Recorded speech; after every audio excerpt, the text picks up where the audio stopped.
Paper 1 theory paper নিয়ে আলোচনা করব। পেপার আলোচনা করার আগে মানে 2023 এবং 2022-এর প্রশ্নগুলো আগে দেখে নিই, কি টাইপের প্রশ্ন আছে এবং কত নম্বর করে সবার প্রথম 2023-এর প্রশ্ন, যেটা 2023 সালে এসেছিল, তোমরা 2024-এ পরীক্ষা দেবে।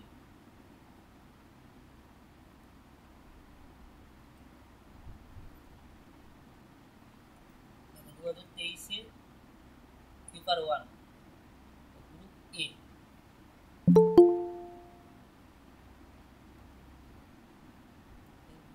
থেকে আমরা যদি দেখি যে কোনো দুটি প্রশ্নের অ্যান্সার দিতে হবে। টোটাল কিন্তু 4টি প্রশ্ন দেওয়া আছে। প্রথম প্রশ্ন 1 নম্বর কি দেওয়া আছে, গ্রন্থাগার সম্প্রসারণমূলক পরিষেবা বলতে কি বোঝে। তার সাথে দেওয়া আছে সাধারণ গ্রন্থাগারগুলি কিভাবে এই পরিষেবা দেয়। তারপরে প্রশ্ন দেওয়া আছে সম্পদের পারস্পরিক বিনিময় বলতে কি বোঝায়। অর্থাৎ এটা একটা প্রশ্ন 18 নম্বরে। এরকম করে দেখো 2 নম্বরে দিয়েছে ভারতবর্ষের গ্রন্থাগার ও তথ্য বিজ্ঞানের উৎপত্তি ও বিস্তার সম্বন্ধে আলোচনা করুন। গ্রন্থাগার পেশার সংগঠনগুলি এই উৎপত্তি ও বিস্তারে কি ভূমিকা নিয়েছে তা বিশদে আলোচনা করুন। এটা 2 নম্বর প্রশ্ন। 3 নম্বর প্রশ্ন ভারতীয় জাতীয় গ্রন্থাগার সম্বন্ধে বিশদে আলোচনা করুন। তার সাথে দিয়েছে ভারতের জাতীয় গ্রন্থপঞ্জি সম্বন্ধে বিশদে লিখুন। 4 নম্বরে দেওয়া আছে ভারতবর্ষের সাধারণ গ্রন্থাগারে আইনের বর্তমান পরিস্থিতি সম্বন্ধে আলোচনা করুন এবং পশ্চিমবঙ্গ সাধারণ গ্রন্থাগার আইন তাৎপর্যপূর্ণ বিষয়গুলি কি। আপনার অনুসারে ভারতবর্ষের কোন রাজ্যের গ্রন্থাগার আইন সর্বোচ্চ উৎকৃষ্ট কেন। অর্থাৎ এই 4টি প্রশ্ন গ্রুপে থেকে দেওয়া হয়েছে 18 নম্বরে।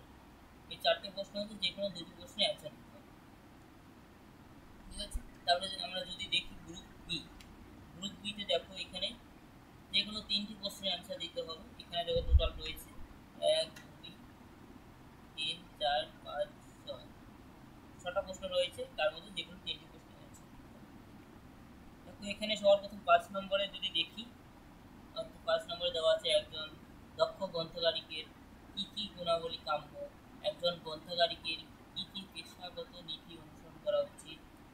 তার 5 নম্বরে 6 নম্বরে দেওয়া আছে বিশ্ববিদ্যালয় গ্রন্থাগার বৈশিষ্ট্য উল্লেখ করুন এবং যে কোনো একটি বিশ্ববিদ্যালয় গ্রন্থাগার সম্বন্ধে বিস্তারিত আলোচনা করুন। দেখো এই 6 নম্বরের প্রশ্নটা খুবই ইম্পর্টেন্ট। দেখো বিশ্ববিদ্যালয়ের যেমন 2023-এ এসেছে বিশ্ববিদ্যালয় গ্রন্থাগার, এবার আসতে পারে কিন্তু মহাবিদ্যালয় গ্রন্থাগার সম্পর্কে আলোচনা করুন, অথবা আসতে পারে বিদ্যালয় গ্রন্থাগার। সেইভাবে শিক্ষা প্রতিষ্ঠান দিয়ে কিন্তু যে কোনো একটি গ্রন্থাগার আসে পরীক্ষা। তারপরে যদি দেখি আমরা 7 নম্বর প্রশ্ন সাধারণ গ্রন্থাগারের রাজা রামমোহন রায় লাইব্রেরি ফাউন্ডেশনের ভূমিকা আলোচনা করুন। তারপরে দেওয়া আছে সমাজের উন্নয়নে গ্রন্থাগারের ভূমিকা আলোচনা করুন এবং গ্রন্থাগারের তথ্য কেন্দ্র পাঠ্য। তারপর 9 নম্বরে দেওয়া আছে গ্রন্থাগার বিজ্ঞানের পঞ্চসূত্র সংখ্যা ব্যাখ্যা করুন। দেখো এই 9 নম্বর প্রশ্নটা যদি দেখি, এই 9 নম্বর পঞ্চসূত্র যে দেওয়া হচ্ছে এটাই এবার যেমন এটা 12 নম্বরে দিয়েছে, 12 নম্বরে যে কোনো 3টি প্রশ্ন, এটাই এবার কিন্তু 18 নম্বরে আসবে। এই পঞ্চসূত্রটা এবার 18 নম্বরে, যেগুলো 12 নম্বরে আসে ভেবে নেবে যেগুলো আর দেবে না এরকম না, ওগুলো কিন্তু আবার 18তে আসবে। যেগুলো 12তে এসেছে ওগুলো 18তে, আবার যেগুলো 18তে এসেছে ওগুলো কিন্তু 12তে রিপিট করে। তোমরা যখন ইয়ারের প্রশ্নগুলো একটু দেখবে তাহলে বুঝতে পারবে। পঞ্চসূত্র প্রত্যেকবারই আসে, কোনোবার দেখবে শুধু উল্লেখ করে দেয়।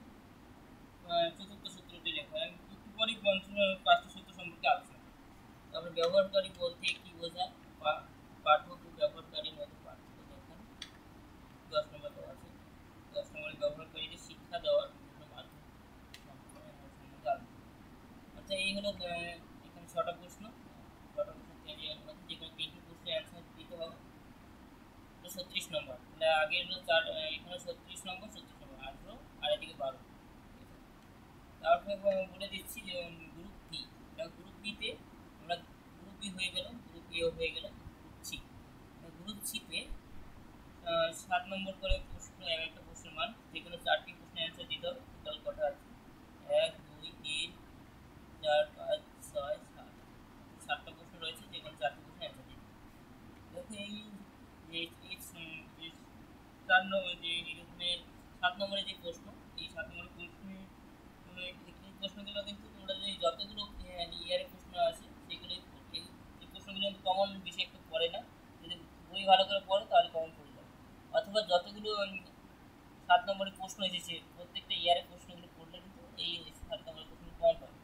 এগুলো অথবা বড় প্রশ্ন যদি ভালো করে পড়ো ওর মধ্যেই কিন্তু এই প্রশ্নগুলোর অ্যান্সার পেয়ে যাবে। তারপরে দেখো এখানে অনেকগুলো প্রশ্ন রয়েছে, এগুলো বড় প্রশ্ন বলে এর মধ্যেই অ্যান্সার রয়েছে। থিওরি পেপারটা একটু ভালো করে পড়তে হবে। এখন কী কী পড়বে তার আগে আমি 2023 প্রশ্নের সেটটা দেখালাম, এবার 2022-এর প্রশ্নটা দেখাচ্ছি, তাহলে একটু তোমাদের প্রশ্ন ধারণা হবে। 2022-এরটা দেখাচ্ছি, কম্পেয়ার করছি, তোমাদের বুঝতে পারে যে কী ধরনের প্রশ্ন আসে। যেমন তাহলে আমি সবার প্রথম দেখো 2022-এর প্রশ্ন, 2023-এর প্রশ্ন দেখলাম একটু আগে, এখন 2022-এর প্রশ্ন যদি দেখি পেপার 1-এ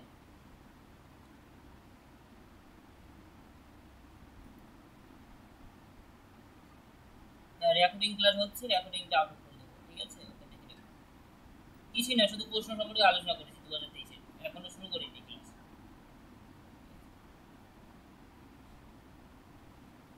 দেখো গ্রুপে আমরা 2022-এরটা দেখো, 2022-এ দেখো হচ্ছে 1 নম্বর গ্রন্থকার আন্দোলন কি, 1 নম্বর দেওয়া আছে, গ্রন্থকার আন্দোলন থেকে প্রশ্ন এসেছে। তারপরে দেখো এখানে বিশেষ গ্রন্থকার থেকে 2022-এ এসেছে, তথ্যভিত্তিক সমাজ থেকে এসেছে, আর গ্রন্থকার বিজ্ঞানে পঞ্চসূত্র। দেখো যেটাই আমরা 2023-এ এসেছে সেটাই কিন্তু আবার 2022-এ দিয়েছে। আমরা 2023-এ 12 নম্বরে দেখেছিলাম, 2023-এ এটা কিন্তু এবার আবার 2022 কিন্তু 18 নম্বরে দিয়েছে, ঠিক আছে? 18 নম্বরে দিয়েছে, দেখো 18 নম্বরে আবার দিয়ে দিয়েছে, অর্থাৎ রিপিট করে কিন্তু প্রশ্ন।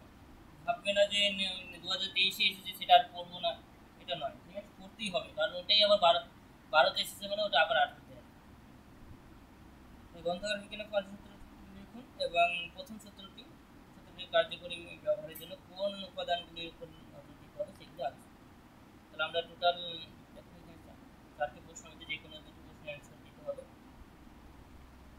তারপরে যে কোনো 3টে দেখো গ্রুপ দিতে যে কোনো 3টি প্রশ্ন, এখানেও দেখো অনেক প্রশ্ন রয়েছে, এগুলো পড়বে ভালো করে, বিষয় কি এগুলো পড়াবো সমস্তই।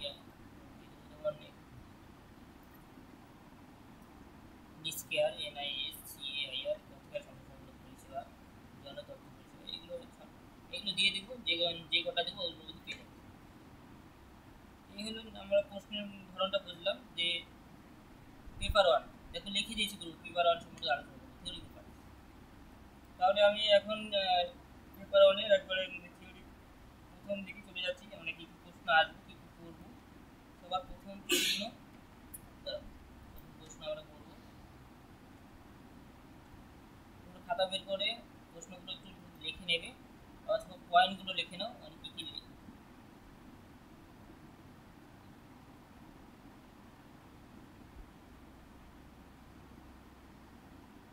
দেখো আমরা সবার প্রথম পড়বো, তোমরা বই বের করে বইটাও বের করতে পারো, আমরা গ্রন্থাগার বিজ্ঞানের বিভিন্ন সূত্র সমূহ পড়বো। 20 নম্বর পৃষ্ঠা, তোমাদের যদি টেক্সট বই থাকে টেক্সট বই 20 নম্বর পৃষ্ঠা, 20 নম্বর পৃষ্ঠা চলে আসবে।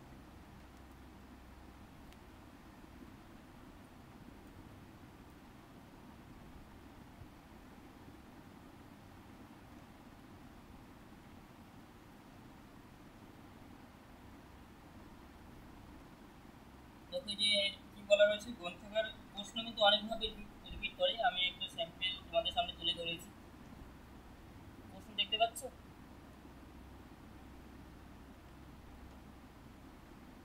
দেখো যেটা পড়াচ্ছে এটা কিন্তু পাবেই, 18 নম্বর এবারের জন্য খুবই কমন, গ্রন্থকার বিজ্ঞানের পঞ্চসূত্র, 18 নম্বরের জন্য।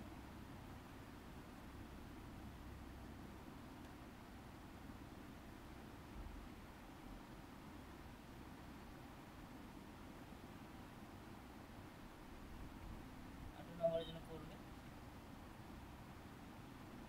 গ্রন্থাগার বিজ্ঞানের অনেকভাবে প্রশ্ন আসে, তার আগে আমি বলে নিই, প্রশ্ন বলার আগে আমি অ্যান্সারটাই বলে দিচ্ছি। দেখো গ্রন্থাগার বিজ্ঞানের পঞ্চসূত্র, এটা কিন্তু রঙ্গনাথন আবিষ্কার করেছেন, রঙ্গনাথনের 5টি সূত্র। রঙ্গনাথন কত সালে এই পঞ্চসূত্রে আবিষ্কার করেছেন, পঞ্চসূত্রগুলোর নামগুলো দিয়েছেন 1931 সালে। 1931 সালে তিনি গ্রন্থাগার বিজ্ঞানের 5টি সূত্র তৈরি করেন। সেই সূত্রগুলি কী কী? সূত্রগুলি হলো, সবার প্রথম সূত্র বই ব্যবহারের জন্য, ঠিক আছে? তারপরে দ্বিতীয় সূত্র হলো প্রত্যেক পাঠকের থাকবে বই। তারপরে 3 নম্বর সূত্র হলো প্রত্যেক বইয়েরই থাকবে পাঠক। 4 নম্বর সূত্র পাঠকের সময় বাসান। আর 5 নম্বর সূত্র হলো গ্রন্থাগার এক ক্রমবর্ধনশীল প্রতিষ্ঠান। এই হলো 5টি সূত্র। দেখো পরীক্ষায় কিন্তু উল্লেখ করে যায়, কখনো কিন্তু নাম বলে উল্লেখ করে যায় গ্রন্থাগার বিজ্ঞানের প্রথম সূত্রটি আলোচনা করব। তাহলে প্রথম সূত্র কি? বই ব্যবহারের জন্য, তাহলে এই সূত্র। দ্বিতীয় সূত্র কি? প্রত্যেক পাঠকেরই থাকবে বই। তৃতীয় সূত্র হলো প্রত্যেক বইয়েরই থাকবে পাঠক। চতুর্থ সূত্র পাঠকের সময় বাড়বে। পঞ্চম সূত্র গ্রন্থাগার বলে দিতে পারে গ্রন্থাগার বিজ্ঞানের পঞ্চম সূত্র সম্পর্কে লেখা। তখন গ্রন্থাগার ক্রমবর্ধনশীল প্রতিষ্ঠান সম্পর্কে কিন্তু আলোচনা। আবার কখনো পরীক্ষায় উল্লেখ করে দেয় না, পুরো সমস্ত সূত্রই কিন্তু আলোচনা করতে হবে। অর্থাৎ যেভাবে প্রশ্ন বলবে সেইভাবে তোমাদের আলোচনা করতে হবে। তাহলে সবার প্রথম আমরা গ্রন্থাগার বিজ্ঞান পাঠ্যসূত্র কবে এবং কে দিয়েছিলেন সেটা সম্পর্কে একটু আলোচনা করব। 1931 সালে রঙ্গনাথন গ্রন্থাগার বিজ্ঞানের পাঠ্যসূত্র দিয়েছিলেন। পাঠ্যসূত্র হলো এগুলো একবার প্রথমে লিখে নেবেন, লেখার পর তার প্রথম সূত্র দিয়ে ব্যাখ্যা করবেন। প্রথম সূত্র বই ব্যবহারের জন্য। দেখো প্রথম সূত্র বই ব্যবহারের জন্য, দেখো বইটা যে ব্যবহার করবো, বই ব্যবহারের জন্য আমাদের কী কী দরকার সেগুলো কিন্তু রঙ্গনাথন দিয়েছেন। কী কী দিয়েছেন, কী কী তিনি তুলে ধরেছেন বই ব্যবহারের জন্য। দেখো বই ব্যবহারের জন্য তিনি সর্বপ্রথম কিন্তু বইয়ের একটা জায়গা দরকার। আমরা বই রয়েছে, বই রাখার জন্য কোনো একটা তো জায়গা দরকার, সেটাই বলেছে অবস্থান। ঠিক আছে, মানে কোন জায়গায় গ্রন্থাগারটা হলে ভালো হয়, অর্থাৎ বইয়ের অবস্থানটা কোথায় হলে ভালো হয় সেটা বলতে চেয়েছি। অবস্থান তোমরা 21 পৃষ্ঠে যদি আসো তাহলে বুঝতে পারবে, যদি টেক্সট বই থাকে অথবা আমি পিডিএফ দিয়েছি অলরেডি তোমাদের, সেই পিডিএফ করতে পারো। দেখুন কী বলা রয়েছে, অবস্থানের মধ্যে গ্রন্থাগারে অবস্থিত হওয়া উচিত কোনো এক ব্যস্ত কেন্দ্রীয় অঞ্চলে, অর্থাৎ যেখানে ঘনবসতি থাকবে, যেসব জায়গায় অর্থাৎ লোকজন বেশি থাকবে এমন জায়গায় গ্রন্থাগার অবস্থান তৈরি করলাম যেখানে কোনো মানে কোনো পাবলিক নেই, কোনো লোক নেই, সেই জায়গায় তো গ্রন্থাগার তৈরি করলে কোনো লাভবান হবে না। ঠিক আছে, এমন জায়গায় অবস্থান করতে হবে যেখানে মানে পপুলেশন বেশি থাকে, জনসংখ্যা বেশি থাকে এবং কেন্দ্রীয় অঞ্চল, মেন কেন্দ্রে থাকতে হবে। ঠিক আছে, কেন্দ্রীয় অঞ্চল অর্থাৎ যেখানে বেশিরভাগ নাগরিককে কর্মসূত্রে যাতায়াত করে, অর্থাৎ ডেলি যোগাযোগ, যেখানে ডেলি ওই গ্রন্থাগারের পাশ দিয়ে যে যাতায়াত মানে চলাচল করে সবসময়, সেই জায়গায় গ্রন্থাগার অবস্থান জরুরি। এবং গ্রন্থাগার কেন্দ্র অবস্থানে গ্রন্থাগার ব্যবহার করা। কোনো গ্রন্থাগার স্থাপন করা বা কোনো দোকান খোলার হবে।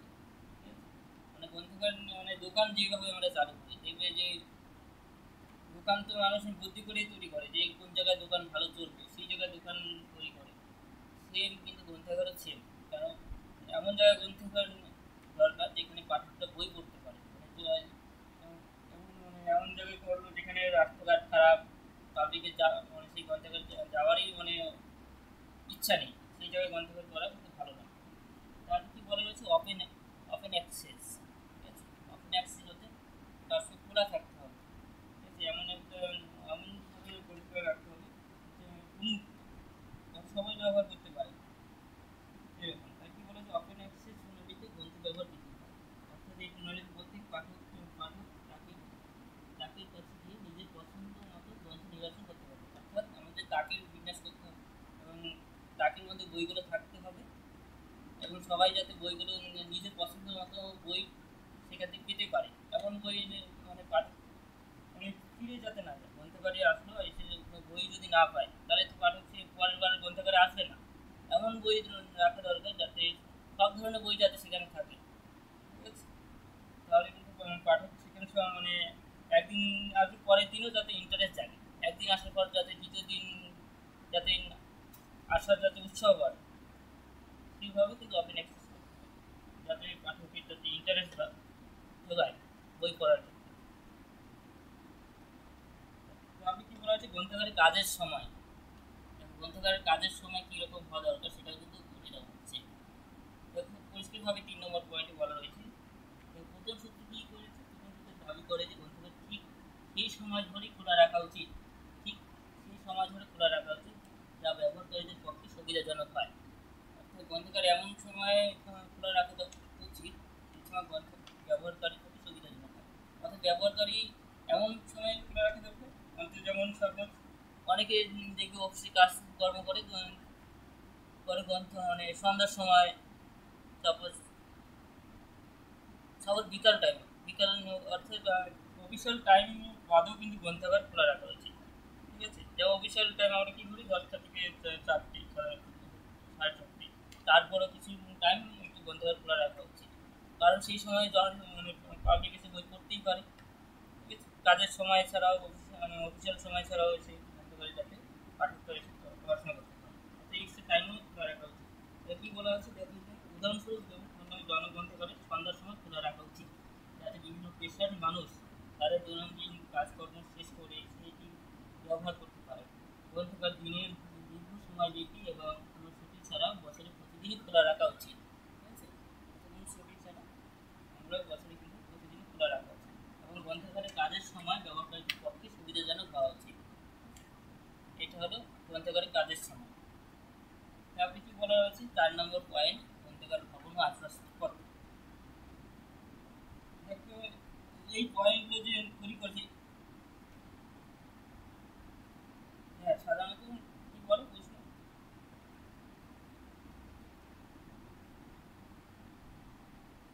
সন্ধ্যা বলতে এটা বোঝাচ্ছে বিকাল টাইম। অনেকে আছে যেমন মানে অফিসিয়াল টাইম যতটুকু ওই টাইম পর্যন্ত গ্রন্থাগার মানে খোলা রাখে। মানে অনেকে আছে যেমন ওই অফিসিয়াল টাইম পর্যন্ত তো সবাই কাজ করে, মানে কেউ কেউ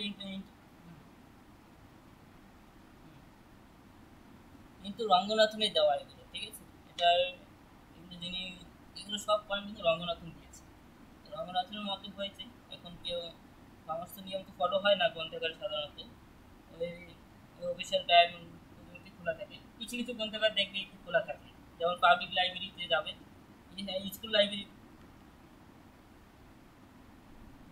হ্যাঁ বড় বড় ইউনিভার্সিটি গ্রন্থাগারগুলো দেখবে ওগুলো কিন্তু খোলা খোলা থাকে, 5টা পর্যন্ত দেখবে খোলা থাকে। হুম হুম হুম, সন্ধ্যাবেলা খোলা থাকে। অনেক সব গ্রন্থাগার না, কিছু কিছু গ্রন্থাগার। ঠিক আছে, বড় বড় গ্রন্থাগার সেগুলো জনসাধারণ গ্রন্থাগার সবাই যাতে। আর দেখবে ওই স্টুডেন্টদের স্ক্রিন শেয়ার হচ্ছে, দেখো স্টুডেন্টদের গ্রন্থাগার কেন, ওই স্টুডেন্টরা চলেই যায়, তো দেখি স্টুডেন্টরা 4টা পর্যন্ত ক্লাস করে চলে পরে, তার কোনো স্টুডেন্ট থাকে না, তখন গ্রন্থাগার খোলা রেখে কী হবে? যদি স্টুডেন্ট থাকে তাহলে কিন্তু গ্রন্থাগার খোলা থাকবে, যদি ইন্টারেস্ট যোগায় স্টুডেন্ট। ঠিক আছে, যখন যদি স্টুডেন্ট যদি না হয় তাহলে গ্রন্থাগার খুলে রাখে, একে তো লাভ হবে না। স্টুডেন্ট সবাই চলে যাচ্ছে, মানে পাবলিকের চাহিদার উপর গ্রন্থাগারটা খোলা রাখা উচিত। গ্রন্থাগার ভবন ও আসবাবপত্র, গ্রন্থাগার ভবন ও আসবাবপত্র কীরকম হওয়া উচিত এগুলো কিন্তু গ্রন্থাগারের উপর নির্ভর হয়। যেমন গ্রন্থাগার ভবনটি উপযোগী হওয়ার সাথে সাথে দৃষ্টিনন্দন হওয়া বাঞ্ছনীয়। ঠিক আছে, অর্থাৎ দৃষ্টিনন্দন সাথে সাথে, দৃষ্টিনন্দন বলতে মানে পাঠককে যাতে আকর্ষণ করে আসবাবপত্র, মানে সৌন্দর্য হওয়া দরকার। এমন দেখবি গ্রন্থাগার অনেক জায়গায় দেখবি গ্রন্থাগার ভালো নেই, মানে আপনার খবর ইচ্ছা মতো রেখে দিচ্ছে বইপত্র, মানে ওগুলো কিন্তু পাঠক বইপত্র দেখেই মানে আসবাবপত্র দেখেই চলে যাবে, ঠিক আছে, ভিতরে আর যেতেই যাবে না। মানে এমন সৌন্দর্য যাতে থাকে, মানে পাঠকের দৃষ্টিতেও যাতে ভালো লাগে, কিন্তু মানে প্রথম থেকে সাজানো গোছানো যাতে থাকে, এরকম হওয়া দরকার গ্রন্থাগার ভবন আছে।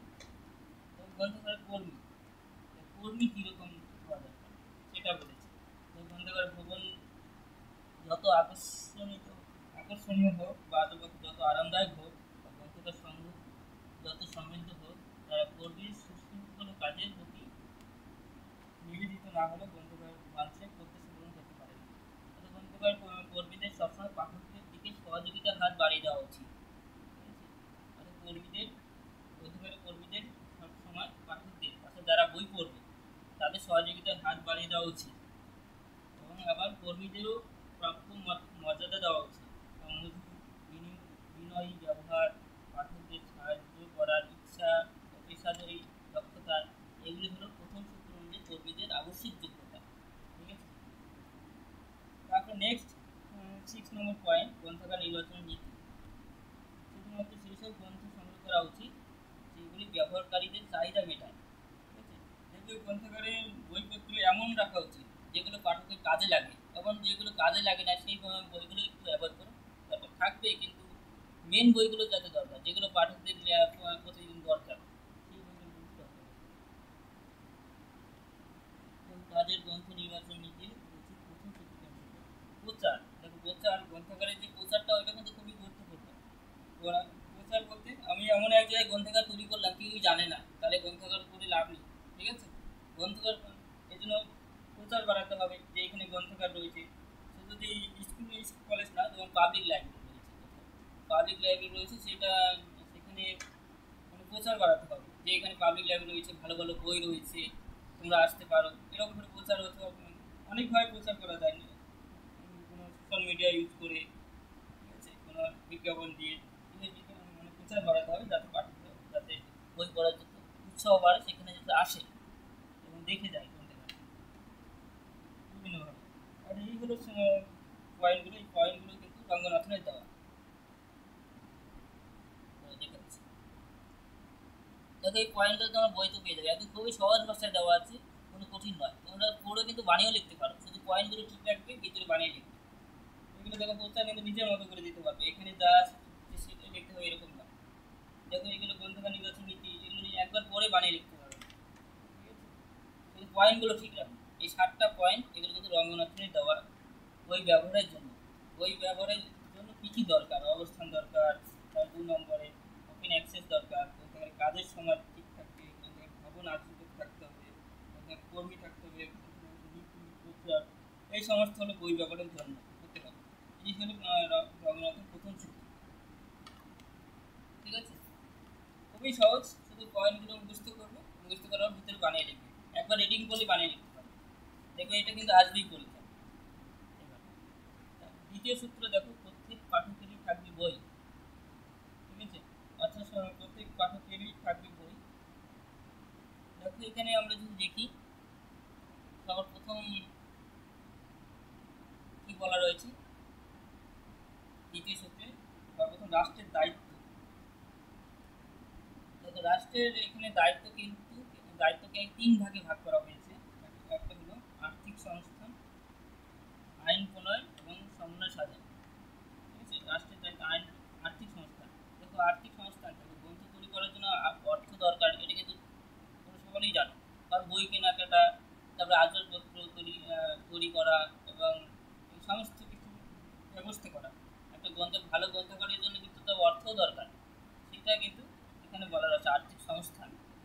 ঠিক আছে, অর্থাৎ প্রত্যেক পাঠকেরই থাকবে বই, এর মধ্যে হলো রাষ্ট্রের দায়িত্ব 1 নম্বর রঙ্গনাথনের দেওয়া।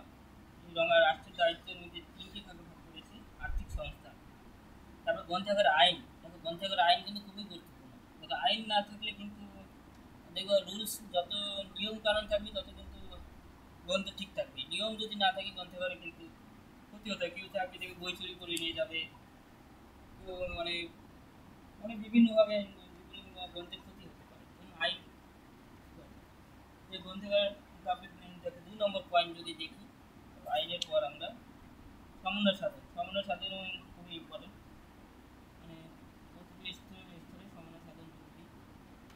যেমন যেমন কি হয়, আমরা যদি দেখি জাতীয় গ্রন্থাগার থেকে রাজ্য কেন্দ্রীয় গ্রন্থাগার, জেলা গ্রন্থাগার, শহর গ্রন্থাগার, গ্রামীণ গ্রন্থাগার, মানে সমস্ত গ্রন্থাগারের মধ্যে সমন্বয় সাধন দরকার।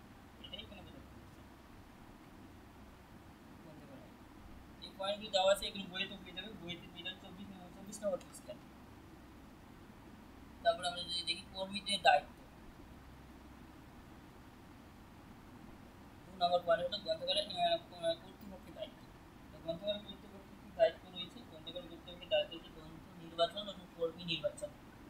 গ্রন্থাগারের কর্তৃপক্ষের দায়িত্ব, গ্রন্থাগারগুলোকে 2টি বিষয়কে কেন্দ্র করে গড়ে উঠেছে, গ্রন্থ নির্বাচন নির্বাচন এবং কর্মী। তো গ্রন্থ নির্বাচন, আমরা কিন্তু গ্রন্থ কীভাবে নির্বাচন করতে হয় সেগুলো কিন্তু আমরা একটু আগেই আমরা জানলাম, যে গ্রন্থ নির্বাচনের জন্য আমরা পাঠকের উপর নির্ভর হচ্ছে, মানে কোন বই পাঠকের পছন্দ সেই, এবং কোন বইয়ের খোঁজ করছে, ওগুলো তো মানে ওই চাহিদার উপর কিন্তু আমরা গ্রন্থ নির্বাচন করে থাকি। এবং কর্মী নির্বাচন আমরা বিভিন্নভাবে করে থাকি, মানে দক্ষ কর্মী কর্মী নির্বাচন করতে হবে, কর্মী সেই গ্রন্থাগার সম্পর্কে নলেজ থাকতে হবে বিভিন্ন বিষয়ে, সেইভাবে আমরা কর্মী নির্বাচন করে থাকি। তারপর 3 নম্বরে হলো কর্মীদের দায়িত্ব। কর্মীদের কি কি কি দায়িত্ব থাকে সাধারণত? কর্মীদের দায়িত্ব থাকে গ্রন্থাগার কর্তৃপক্ষ দ্বারা যথেষ্ট সংখ্যায় দক্ষ কর্মী নিয়োগই যথেষ্ট নয়। কি বলা হয়েছে বলতো? গ্রন্থাগার কর্তৃপক্ষ দ্বারা যথেষ্ট সংখ্যায় দক্ষ কর্মী নিয়োগই যথেষ্ট নয়, দক্ষভাবে নিজের কর্তব্য পালন করা এ তাদের মহান দায়িত্ব। প্রত্যেক গ্রন্থাগার কর্মীকে এ কথা উপলব্ধি করতে পারে। দ্বিতীয় সূত্র কি? কর্মীদের দেওয়া রেফারেন্স সার্ভিসের উপর দেয়। রেফারেন্স সার্ভিসের কাজে গ্রন্থাগার কর্মীর সঠিক প্রশিক্ষণ থাকা উচিত। ঠিক আছে, আমরা রেফারেন্স সার্ভিস এগুলো আমরা 3 নম্বর পেপার করবো আরো ডিটেলস। রেফারেন্স সার্ভিস কিন্তু কর্মীদের বিভিন্ন দায়িত্ব থাকে। এখানে কি বলা আছে? কর্মীদের উচিত গ্রন্থপঞ্জি, ক্যাটালগ, ঠিক আছে, আখর গ্রন্থ ইত্যাদি ইত্যাদি বিষয়ে কিন্তু ওয়ার্ক দরকার। এগুলো সম্পর্কে যদি কোনো ধারণাই না থাকে কর্মীদের, তাহলে তো তাকে নিয়োগ করে কোনো লাভ হবে না। ঠিক আছে, এমন কর্মীকে নিয়োগ করা যে গ্রন্থাগার সম্পর্কে গ্রন্থাগারের সম্পর্কে যাতে জ্ঞান থাকে, সেই সব কর্মীকে গ্রন্থাগারে সুযোগ দেওয়া পাঠকের দায়িত্ব। এবং পাঠক অর্থাৎ যিনি বই পড়তে আসছেন লাইব্রেরিতে অর্থাৎ গ্রন্থাগারে, তার কী কী দায়িত্ব থাকে? ঠিক আছে, দ্বিতীয় সূত্র অনুসারে মানে পাঠকের উপরে কিছু দায়িত্ব আরোপ করে। কী বলা আছে? সূত্রটি চায় যে ধার নিতে চাওয়া গ্রন্থের সংখ্যা, ধারের সময়সীমা এবং গ্রন্থাগারের সামগ্রিক ব্যবহার সম্পর্কিত বিষয় নিয়মগুলি যে পাঠকরা মেনে চলেন, কোনো বিশেষ সুবিধা তারা যেন দাবি না করে গ্রন্থাগার সকলের জন্য। ঠিক আছে, অনেক পাঠকদের মানে কোনো বিশেষ সুবিধা তারা যেন এক্সট্রা ভাবে কিছু সুবিধা দাবি না করে গ্রন্থাগার সকলের জন্য। কাজেই একজনকে বঞ্চিত না করে অন্যজনকে অন্যান্য সুবিধা দেওয়া যায় না। ঠিক আছে, অর্থাৎ সবাইকে সমান সুযোগ সুবিধা দিতে হবে, একজনকে বঞ্চিত করে অন্যজনকে সুবিধা দেওয়া যায় না। তাছাড়া গ্রন্থ থেকে পাতা অর্থাৎ বইয়ের পাতা কেটে নেওয়া, গ্রন্থ লুকিয়ে রাখা, সময়সীমা অতিক্রম করে গেলে গ্রন্থ রেখে দেওয়ার মতো কাজগুলি থেকেও পাঠকের বিরত থাকা উচিত। ঠিক আছে, অর্থাৎ এগুলো পাঠকের দায়িত্ব। মানে অনেকে আছে দেখে বই লুকিয়ে রাখে। ঠিক আছে, একটা ভালো বই পেলো সে অন্য একটা বইয়ের ভিতরে লুকিয়ে রাখে, এগুলো যাতে গ্রন্থাগারে না হয়। যেমন অনেকে আছে যেমন বইয়ের পাতা কেটে নিয়ে যায়, বাড়িতে নিয়ে গেছে বই পড়তে, সে একটা কোনো ভালো ইম্পর্টেন্ট বইয়ের ভিতরে কিছু পেয়েছে, ওটা বই ছেড়ে নিয়ে বইটা জমা রিটার্ন করতে এসেছে, ওটা কিন্তু ঠিক না। ঠিক আছে, এরকম অনেকে আছে। এগুলো কিন্তু গ্রন্থাগারে পাঠকদের কিন্তু এগুলো থেকে বিরত থাকতে হবে, এগুলোই বলা হচ্ছে। এই ধরনের কাজের অর্থ অন্যান্য পাঠকদের তাদের পছন্দের গ্রন্থগুলি থেকে দূরে সরিয়ে দেওয়া এবং গ্রন্থাগারের মধ্যে ব্যবহারকারী শিক্ষা কর্মসূচির মাধ্যমে পাঠকদের নিজের দায়িত্বে সমাজে সচেতন করে তোলা উচিত। অর্থাৎ পাঠকদেরও কিন্তু জানা উচিত গ্রন্থাগারের নিয়ম কী, রুলস রেগুলেশন, এগুলো সম্পর্কে জানা উচিত। অথবা নিয়ম তৈরি করে দেওয়া যে গ্রন্থাগারে যদি কেউ যদি বই হারিয়ে ফেলে বা বই ছিঁড়ে ফেলে তার জন্য জরিমানা হতে পারে, এগুলো সম্পর্কে তারা সচেতন করে দেওয়া উচিত এবং বিভিন্ন বিষয়ে তাদের ওয়াকিবহাল হওয়া উচিত। এটাই হলো গ্রন্থাগারের হলো দ্বিতীয় সূত্র। ঠিক আছে, এগুলো সব রঙ্গরচনায় দেওয়া, প্রত্যেক পাঠকে থাকে বই, দ্বিতীয় সূত্র। তারপরে 3 নম্বর সূত্রে দেখো, 3 নম্বর সূত্রে আমরা যদি দেখি,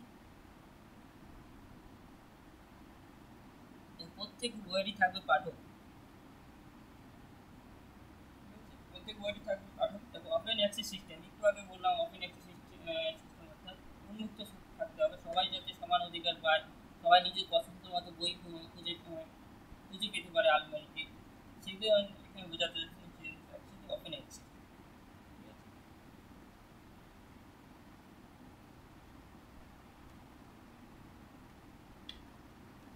তাহলে ওপেন অ্যাক্সেস সিস্টেমটা তোমরা জানো, বইয়ের তৃতীয় সূত্রের মধ্যে রঙের ওপেন অ্যাক্সেস।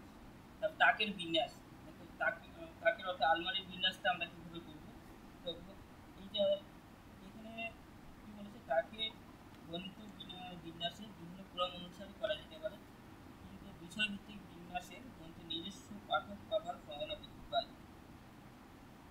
দেখো এই তাক কিন্তু অনেকেই ভাগ করা রয়েছে। তোমরা যখন দ্বিতীয় অধ্যায় যখন পড়বে তখন দেখবে সেলফিং সিস্টেম কি, সেগুলো অর্থাৎ বিভিন্ন ধরনের তাক রয়েছে, সেই তাকের বিন্যাস সম্পর্কে তোমরা পড়বে স্টার্ট করবে। ঠিক আছে, তাকের বিন্যাস হলো রেফারেন্স সার্ভিস। রেফারেন্স সার্ভিস বিভিন্ন ধরনের রেফারেন্স সার্ভিস সম্পর্কে পড়বে, যে অকিবল থাকতে হবে। একটু আগে কিন্তু আমরা দ্বিতীয় সূত্রে পড়েছিলাম রেফারেন্স সার্ভিস।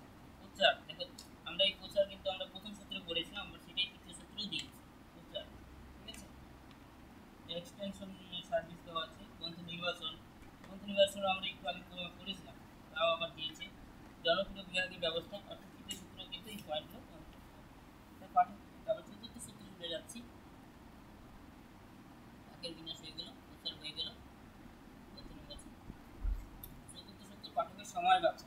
দেখো খুবই ইম্পর্টেন্ট কিন্তু চতুর্থ সূত্র পাঠকের সময় বাঁচা।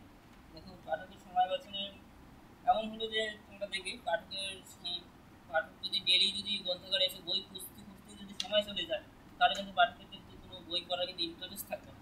সে এসে মানে প্রতিদিন করে বই খুঁজে যাচ্ছে, তাহলে দেখবে নেক্সট দিন সে আসতে যাবে না, গ্রন্থাগারে গিয়ে শুধু আমাকে বই খুঁজতে, বই পাচ্ছি না, পছন্দ মতো বই পাচ্ছি না। অর্থাৎ পাঠকের যাতে কম সময় যাতে বই তার নিজের পছন্দের মতো বই খুঁজে পায়, সেই ব্যবস্থা করতে হবে গ্রন্থাগারে।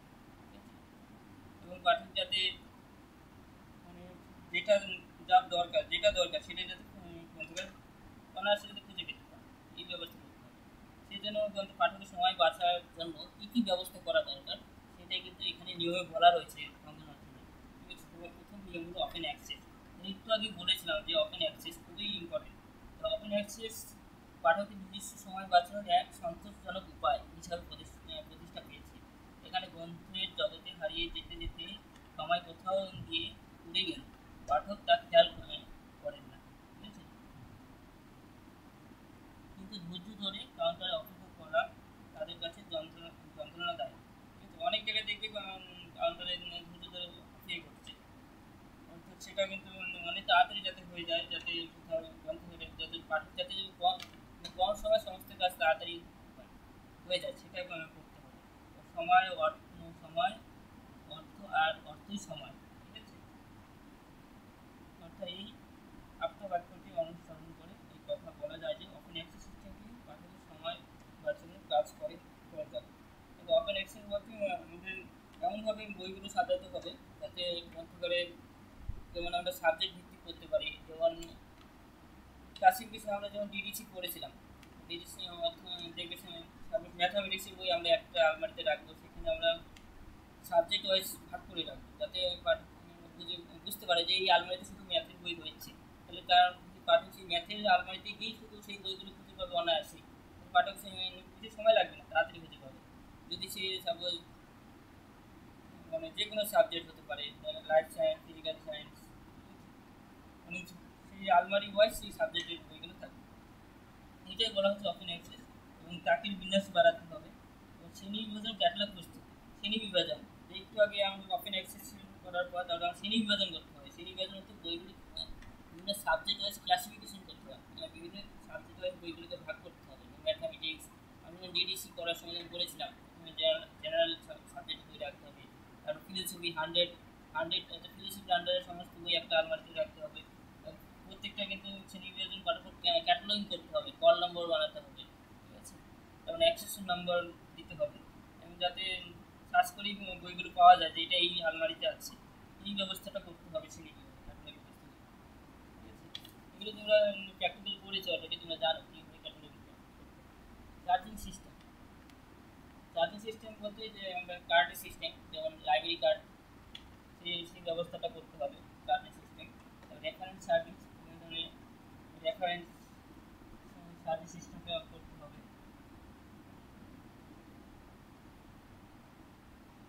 এই হলো টোটাল হলো আমাদের 14 সূত্রে চারটে পয়েন্ট ব্যবহার করতে হবে।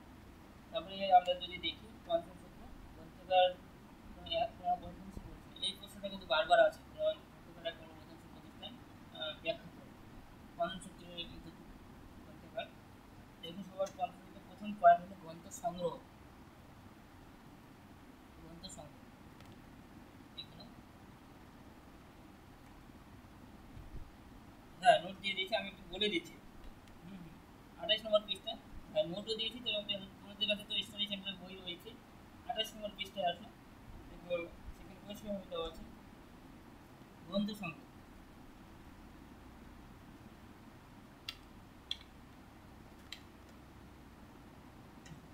দেখো আমি এখন নোট তো আমি সবগুলোই দিয়েছি, আমি বলে দিচ্ছি ওগুলো একটু ভালো করে পড়ো কারণ এটা প্রশ্ন পাবেই পরীক্ষা, ঠিক আছে? মানে পঞ্চম সূত্র পরীক্ষা আসবে। হুম হুম প্রত্যেকবারই আসে। হুম প্রত্যেক বারই আসে।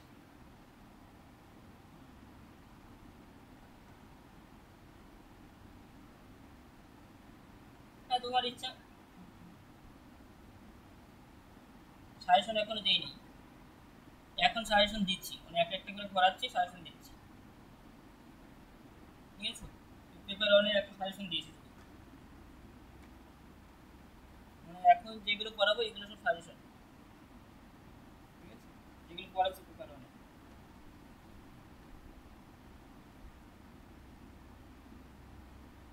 আগে ফর্ম ফিল আপ হয়েছে তোমাদের পরীক্ষা? হ্যাঁ তাহলে ফর্ম ফিল আপ না হলে কি হবে, ফর্ম ফিল আপ হওয়ার উপরে তো অনেকদিন টাইম পাবে, তারপরে দেখবে ওইটার এবার সার্টিফিকেট পাবে। ফর্ম ফিল আপ হওয়ার পর তারপরে দেখবে ওইটার একটা অ্যাডমিট কার্ড পাবে, ওটা দিয়েই তো তারপরে অ্যাসেসমেন্ট পরীক্ষাটা দেবে।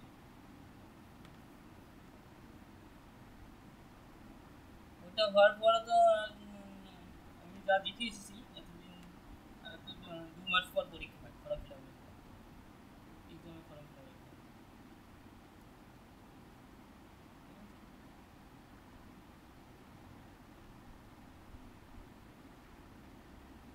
শুধু একটা প্রশ্ন, গন্ধকারের 5টি সূত্র, 5টি সূত্রই পড়ে যাবে, খুবই সহজ।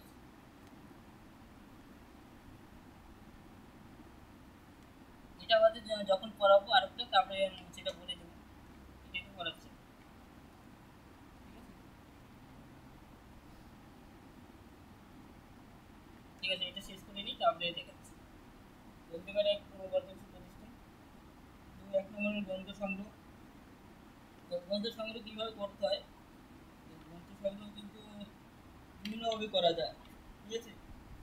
পাঠকের চাহিদার উপর নির্ভর করে, ঠিক আছে? এবং এবং তারপরে দেখি ভবিষ্যতে কী কী গ্রন্থের চাহিদা বাড়তে পারে, এবং কোনো পুরনো বই এবং বিভিন্ন মানে কী কী বই মানে দুর্লভ যেগুলো বই পাওয়া যাচ্ছে না সেই বইগুলো গ্রন্থাগারে রাখতে হবে, মানে বিভিন্নভাবে কিন্তু গ্রন্থাগার সংগ্রহ বাড়াতে হবে, ঠিক আছে? পাঠক এবং পাঠকের চাহিদার উপর, পাঠকের যেমন ধারাবাহিকতা, চিরন্তনতা ও বিরামহীনতা পটভূমিতে গ্রন্থাগারের বিকাশ ভাবতে গেলে নির্ভর করে পাঠক সংখ্যা বৃদ্ধির উপর। পাঠগুলোর আয়তন, ডিসিপ্লিনারি ও নিরাপত্তামূলক ব্যবস্থা, অর্থাৎ পাঠকের সংখ্যার প্রত্যাশিত বৃদ্ধির কথা চিন্তা করে পাঠগুলো বসার উপযুক্ত ব্যবস্থা করার জন্য, ঠিক আছে? অর্থাৎ পাঠকের এখানে কি বলা হচ্ছে যে পাঠকের মানে বই পড়ার ক্ষেত্রে মানে কীরকম জায়গা দরকার, কীরকম কাউন্টার কীরকম হওয়া দরকার, পাঠকের উপর সার্কুলেশন কাউন্টারের উপর বেশি চাপ, বেশি বেশি করে মানে কাউন্টারের উপর বেশি চাপ যাতে না হয় সেই রকম ব্যবস্থা করা, এবং নিরাপত্তামূলক ব্যবস্থা করা, ঠিক আছে?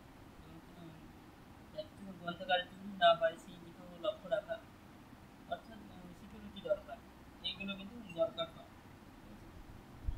কর্মী কর্মী কীরকম হওয়ার, মানে গ্রন্থাগারের কর্মীর সংখ্যা কীরকম হওয়া উচিত সেটাও বলা হচ্ছে, কর্মীর সংখ্যা কীরকম হওয়া উচিত। সঠিক অনুপাতে কর্মীর সংখ্যা বৃদ্ধি করা প্রয়োজন, অর্থাৎ সংগ্রহ পাঠক সংখ্যা বৃদ্ধির সাথে সাথে নতুন কিছু পরিষেবা জরুরি, অর্থাৎ এইসবের চাই বিশেষ কর্মী, ঠিক আছে? অর্থাৎ পাঠকের সংখ্যার উপর নির্ভর করে কর্মীর সংখ্যা হওয়া উচিত, ঠিক আছে? অর্থাৎ স্টুডেন্টের সংখ্যা যত বেশি হবে তত কিন্তু, অথবা পাঠকের সংখ্যা যত বেশি বেশি হবে তাহলে পাঠকের হিসাব অনুসারে কর্মীর সংখ্যা সেরকম হওয়া উচিত, এবং বইয়ের সংখ্যা অনুসারে কিন্তু কর্মীর সংখ্যা হওয়া উচিত। শ্রেণী বিভাজনের ক্যাটালগ, শ্রেণী বিভাজনের ক্যাটালগ একটু আগে বললাম, শ্রেণী বিভাজন কীভাবে করা উচিত, ক্যাটালগ কীভাবে করা হয়, ক্যাটালগ তোমরা অলরেডি করে এসেছো সেকেন্ড পেপারে, ঠিক আছে? কল নাম্বার কীভাবে বের করতে হয়, তারপরে শ্রেণী বিভাজন কীভাবে করে, শ্রেণী বিভাজন তোমরা ডিডিসিতে অলরেডি প্রত্যেকটা ক্লাসে ভাগ করেছো, যে ম্যাথামেটিক্সের আবার বিভিন্ন সাবজেক্টে ভাগ রয়েছে। ম্যাথামেটিক্সের ভিতরেও কিন্তু আবার সেকেন্ড সামারি রয়েছে, আবার থার্ড সামারি রয়েছে, আবার শিডিউল রয়েছে প্রত্যেকটা, ঠিক আছে। আবার প্রত্যেকটা সাবজেক্টের কিন্তু ভাগ রয়েছে, এডুকেশন সাবজেক্টের যদি দেখি অর্থাৎ শ্রেণী বিভাজন সেভাবে করতে হয়। আমরা যদি সাপোজ সাহিত্যের বইগুলো দেখি, যেমন কোনো বাংলা বই, বাংলার বইয়ের মধ্যে কিন্তু আবার ভাগ রয়েছে। কোথাও হিন্দি বাংলা বইয়ের মধ্যে দেখবে কোথাও গ্রামার বই রয়েছে, কোথাও দেখবে সাহিত্যের বই রয়েছে, অর্থাৎ লিটারেচার বই দেখতে পাচ্ছি, কোথাও স্টোরি বই দেখতে পাচ্ছি। অর্থাৎ এগুলো কিন্তু আমরা আলাদা আলাদা শ্রেণী বিভাজন করবো। আমরা তো ইংলিশের বই যদি দেখি, ইংলিশের বইয়ের মধ্যে দেখি কোথাও স্টোরি বই রয়েছে, কোথাও কোথাও দেখবে সাহিত্য লিটারেচারের বই রয়েছে। এরকম করে বিভিন্ন আগে ভাগ করে কিন্তু আমরা আলমারিতে সাজাবো, ঠিক আছে। এমন নয় যে আমরা এলোমেলো করি, যেমন গল্পের বই, সাহিত্যের বই, ঠিক আছে, আবার গ্রামার, ব্যাকরণের বই সব এলোমেলো করে যদি আলমারিতে রেখে দিই তাহলে তো শ্রেণীবিভাজন হচ্ছে না ঠিকঠাক। অর্থাৎ আমরা সিকোয়েন্স মেনটেন করে বইগুলোকে সাজাতে হবে, সেটা কিন্তু এখানে বলা রয়েছে। তার ভবিষ্যতের জন্য ব্যবস্থা করতে হবে। এই হলো গ্রন্থাগারের ক্রমাগত প্রতিষ্ঠানের সূত্র, মানে পয়েন্ট। এই পয়েন্টগুলো সব হলো কর্মরক্ষণের জন্য, ঠিক আছে। এই পয়েন্টগুলো ভালো করে পড়বে। এই হলো পাঁচটি সূত্র কর্মরক্ষণের। এখন বলো ওই পাঁচটি সূত্রের মধ্যে কারো কোনো প্রশ্ন থেকে বলো, কারো কোনো প্রশ্ন নেই তো? খুবই সহজ, একটু একবার পয়েন্টগুলো পড়বে, পড়ে পয়েন্টগুলো মনে রাখার চেষ্টা করবে। পয়েন্ট মনে রাখলেই কিন্তু বানাই লিখতে পারবে, ঠিক আছে।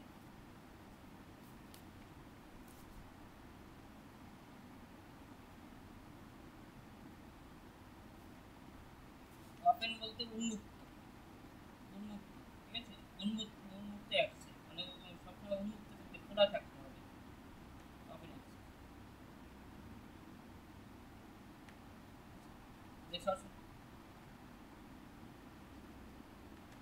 যে কি বুঝতে পারলাম না, বলো কি বুঝতে, আবার বলো।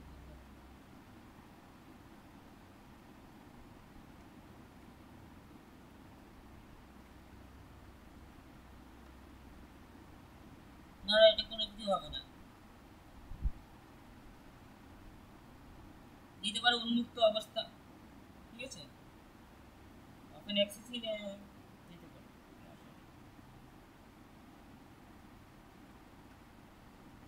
রমনাথের ওপেন অ্যাক্সেস ইউজ করেছেন তো, ওই টার্মটাই দিয়ে আছে সেলের পয়েন্ট।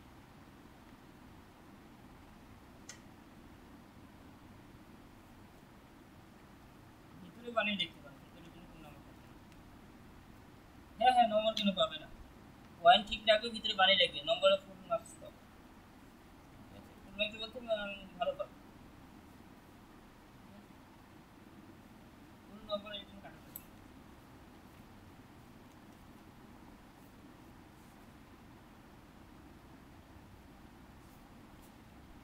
ঠিক আছে, এই প্রশ্নটা বলে দিলাম এক্সামে।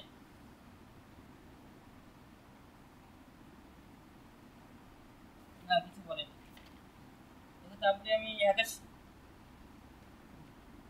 তারপরে তোমাদের যদি টেক্সট বই থাকে, হ্যাঁ, তোমরা যদি টেক্সট বই থাকে টেক্সট বইয়ের মধ্যে কিন্তু লিখে নিতে পারো। আমি যে প্রশ্নগুলো দিলাম ওগুলো এক্সট্রা মার্ক করে লিখে লিখে নিতে পারো। কারণ ওই টেক্সট বইয়ের মধ্যে কিন্তু, ওই টেক্সট বইয়ের বাইরে কিন্তু কোনো প্রশ্ন হয় না পরীক্ষায়, ঠিক আছে। আর টেক্সট বইটা ভালো করে পড়লে কিন্তু একটা আইডিয়া হয়ে যায় তোমাদের যে এই বিষয়গুলো আছে, খুবই সহজ, ঠিক আছে।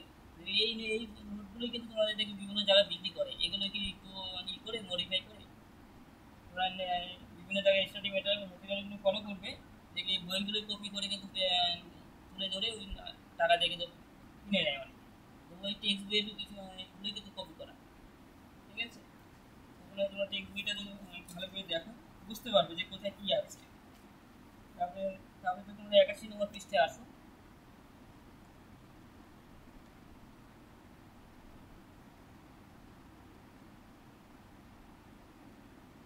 হুম হুম, ওই দুটো কথাই বলছি। হুম, আমি ওইগুলো প্রশ্নগুলো ভালো মতো বলে দিচ্ছি তোমাদের কোথায় কী আছে।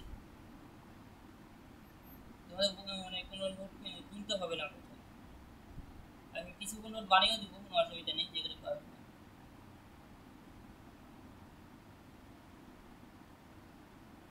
আমি কমন বলে দিচ্ছি মানে কী কী আসবে পরীক্ষায়।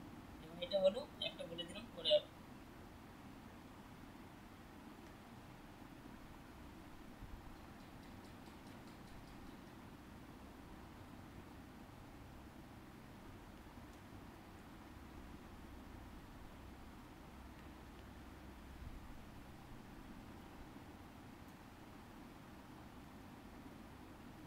নেক্সট প্রশ্ন দেখো, এটা দেখো পরীক্ষা বারবার আসে প্রশ্ন, 2 নম্বর প্রশ্ন দেখে রাখো।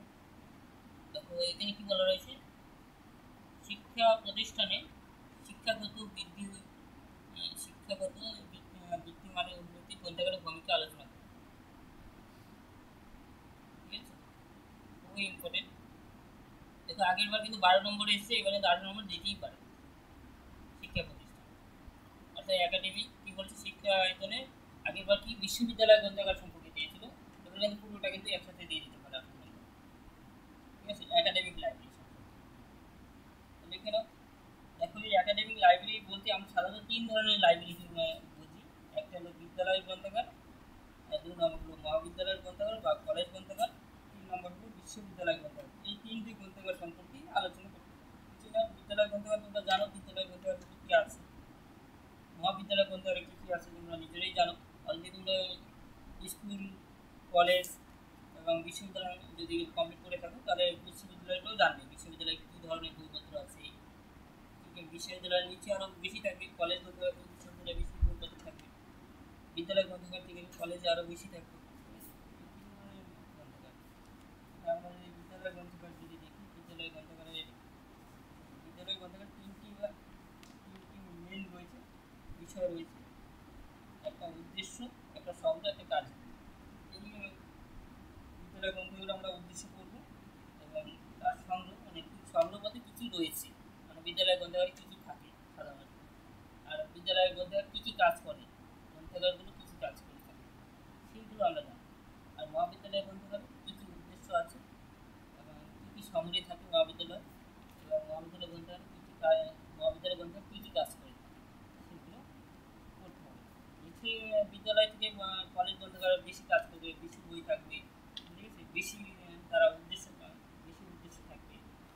আর বিশ্ববিদ্যালয় গ্রন্থাগারে কলেজ গ্রন্থাগার থেকে আরও একটু বেটার ভালো কিছু থাকবে, অনেক ভালো উদ্দেশ্য থাকবে, আর ভালো সংযোগ, ভালো ভালো জিনিস থাকবে, কার্যকরীও ভালো বৃদ্ধি লাভ করবে। ঠিক আছে, বিশ্ববিদ্যালয় গ্রন্থাগার থেকেই দেখবি যে কোনো গবেষণা কাজ করা হয় সেখানে একটু ভালো ভালো স্টুডেন্ট বের হয়। ঠিক আছে, তবে সেখানে বিভিন্ন আবিষ্কারমূলক প্রবণতা সেখানেই থাকে, কারণ বিশ্ববিদ্যালয় গ্রন্থ প্রতি সবার প্রথমে আমরা আসবো বিদ্যালয় গ্রন্থাগার।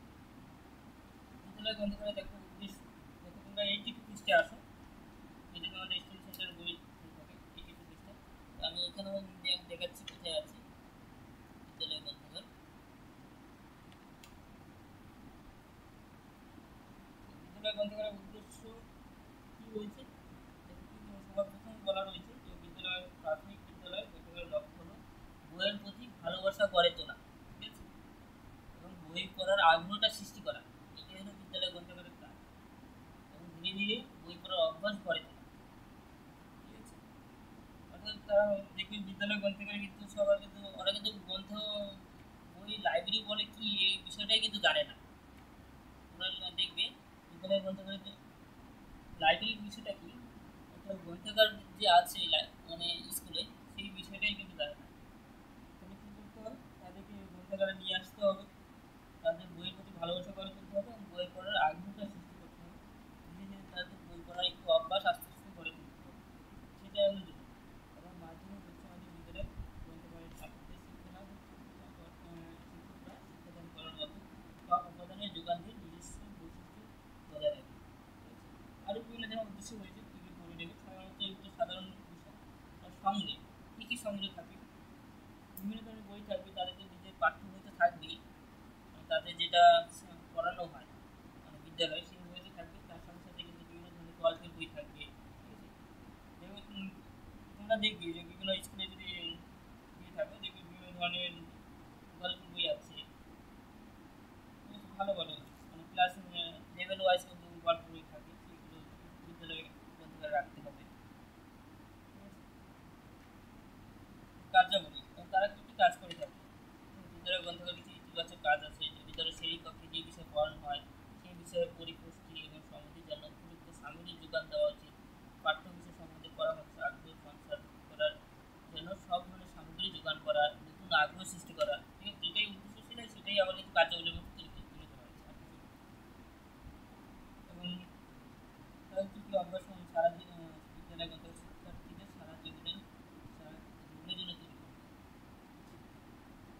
বিদ্যালয় থেকেই তাদের কিন্তু আগ্রহটা তৈরি করা, ঠিক আছে? তাহলে তারা পরবর্তীতে গিয়ে তারা মহাবিদ্যালয় অর্থাৎ কলেজ গ্রন্থাগারকে কাজে লাগাবে।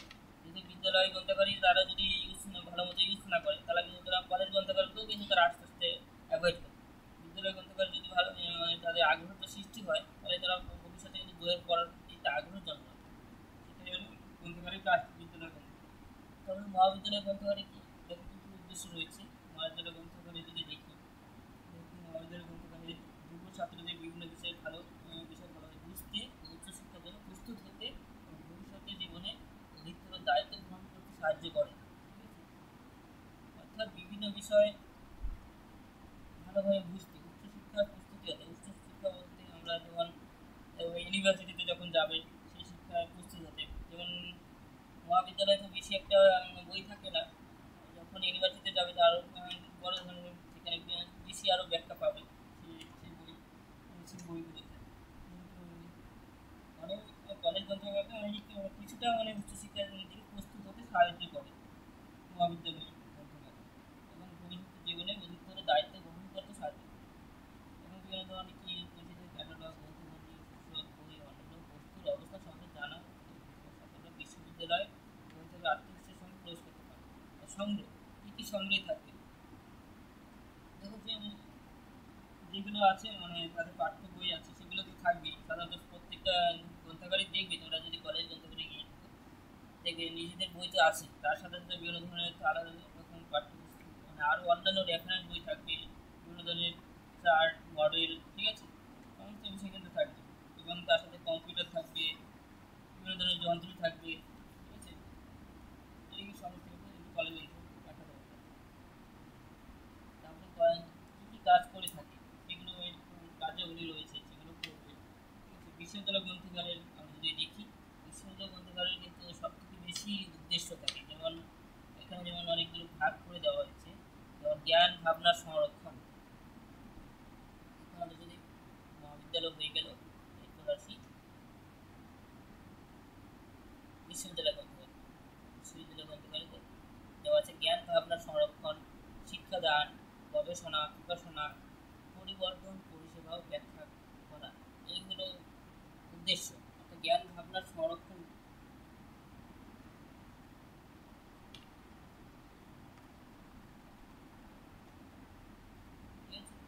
জ্ঞান ভাবনার সংরক্ষণ, শিক্ষাদান, গবেষণা বৃদ্ধি করা, পাঠকদের প্রকাশনা বৃদ্ধি করা, অর্থাৎ পাঠকরা যাতে বই পড়ে তাদের তথ্য সংগ্রহ করে এবং কোনো কিছু প্রকাশ করতে পারে, পাবলিকেশন বাড়াতে পারে, অর্থাৎ নতুন কিছু তৈরি করতে পারে। এগুলো সেগুলো তৈরি করা হলো গ্রন্থাগার, বিশ্ববিদ্যালয় গ্রন্থাগারের কাজ। পরিবর্ধন, পরিষেবা এবং ব্যাখ্যা করা, কোনো বিষয়ে আরও ডিটেলস ব্যাখ্যা করা। প্রত্যেকটা ব্যাখ্যা কিন্তু দেওয়া আছে, সংগ্রহের মধ্যে কী কী রয়েছে, ঠিক আছে? মানে বিভিন্ন বিষয় থাকবে। তাদের টেক্সট বই ছাড়াও কিন্তু বিভিন্ন ধরনের রেফারেন্স থাকবে, সমস্ত যত বই রয়েছে মানে সমস্ত বইয়ের উপকরণ কিন্তু গ্রন্থাগার বিশ্ববিদ্যালয়। তাছাড়াও বিভিন্ন ধরনের মানে গবেষণাপত্র, ডিসার্টেশন পেপার, ঠিক আছে? সংবাদপত্র, নিউজ পেপার, মানচিত্র, সমস্ত কিছু থাকে। এবং কার্যাবলী কী কী কাজ করে থাকে, যেগুলো উদ্দেশ্য ছিল সেই কাজগুলো কিন্তু এগুলোর মধ্যেই করছে, ঠিক আছে? এই কাজগুলোই করে থাকে বিশ্ববিদ্যালয় গ্রন্থাগার। ঠিক আছে, বলো এখন একাডেমিক লাইব্রেরি নিয়ে কারো কোনো প্রশ্ন থাকলে বলো। এই দুটো প্রশ্ন ভালো করে পড়বে, এখান থেকে কিন্তু প্রশ্ন পাবে। এবারেই এসেছিল তোমাদের বিশ্ববিদ্যালয় গ্রন্থাগার, এবার কিন্তু তোমাদের বিদ্যালয় গ্রন্থাগার, মহাবিদ্যালয় বা পুরোটাই কিন্তু একসাথে দিয়ে দিতে পারে একাডেমিক লাইব্রেরি। 18 নম্বর,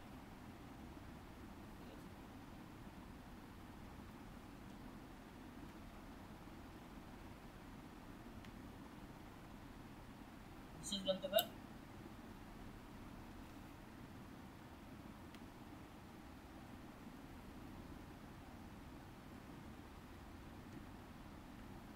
বিশেষ গ্রন্থাগারটা কি সেটা আগে জানতে হবে ভালো করে। বিশেষ গ্রন্থাগার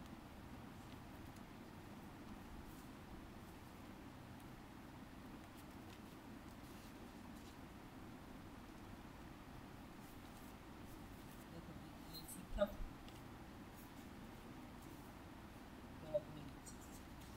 বিশেষ গ্রন্থাগার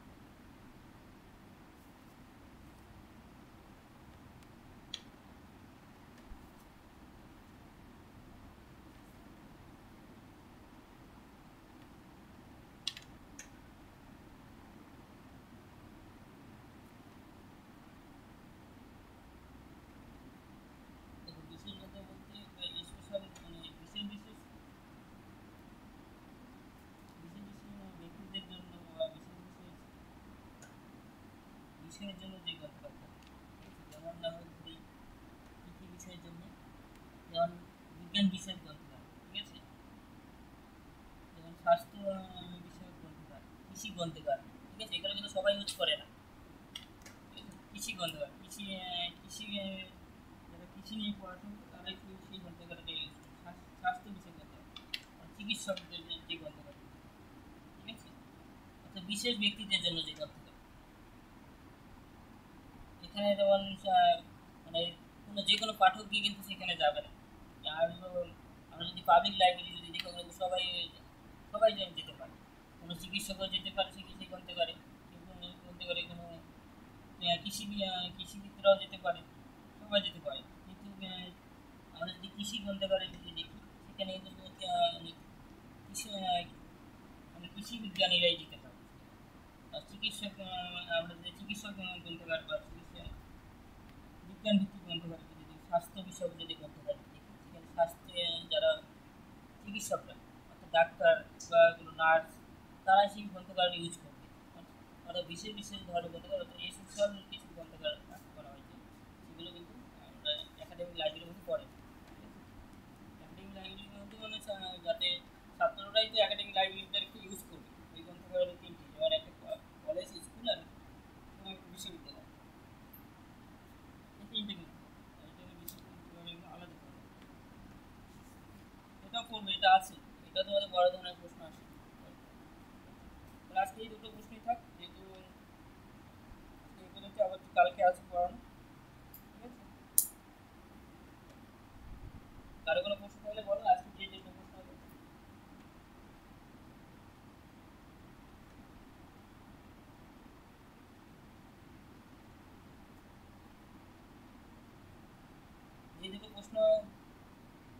বলো, ঠিক আছে, লিখে দিচ্ছি।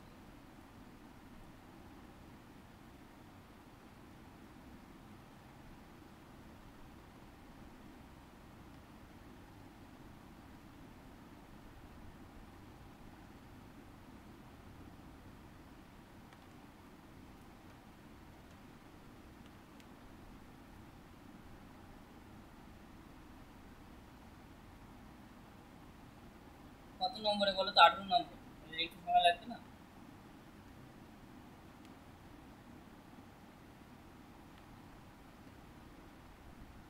18 নম্বর জন্য তো লিখতে হবে, ওর থেকে 12 নম্বর রয়েছে। গ্রুপ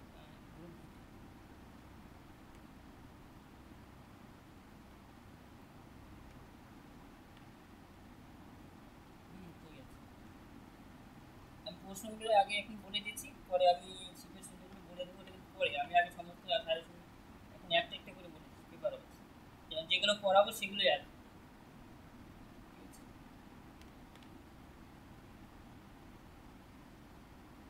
পেপার ওয়ানটা হয়ে গেলে পেপার টু করছি।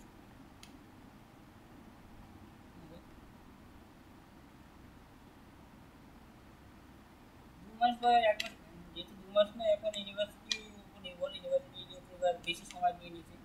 আগের বার ডিসেম্বরের আগেই ফর্ম ফিল আপ হয়েছে, এবার কেন ইউনিভার্সিটি অনেক পিছিয়ে যাচ্ছে কেন জানি না, ঠিক আছে, দেখে নাও বলছি। হুম,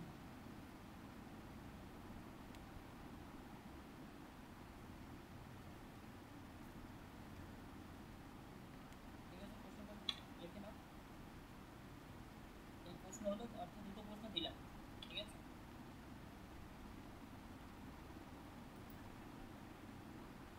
হুম, এর মধ্যে আবার 2 নম্বরের প্রশ্ন পেয়ে যেতে পারো, না 2 নম্বর বলতে 7 নম্বরের প্রশ্ন পেয়ে যেতে পারো, অর্থাৎ 12 অথবা 18 নম্বর অথবা 7, একটা না একটা পাবে, ঠিক আছে, কিন্তু 18তে কমন